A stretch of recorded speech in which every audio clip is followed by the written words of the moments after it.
வலது திருக்கரத்தில் மாதுளை முத்துக்கள் அடங்கிய பாத்திரத்தை வைத்து அமர்ந்தருளும் சின்ன கண்ணனுக்கு ஜெய மங்களம். இடது திருக்கரத்தில் சிறிது மாதுளை முத்துக்களை வைத்து அமர்ந்தருளும் குழந்தை தெய்வத்திற்கு ஜெய மங்களம். சுருள்முடியில் மலர் சூடி மயிர்பீலி வைத்தருளும் கண்ணழகனுக்கு ஜெய மங்களம்.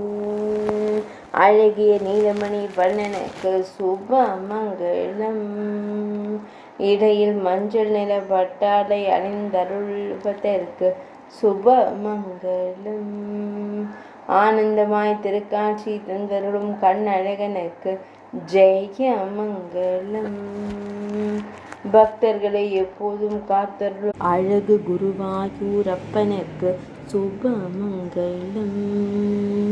ஆனந்தமாய் அமர்ந்தருளும் பவளம் போல் இதழ் கொண்ட அழகு தெய்வத்திற்கு ஜெய மங்களம். மாதுளம் பழத்தை எண்ணி புன்னகைத்து மகிழும் குழந்தை தெய்வத்திற்கு ஜெய மங்களம்.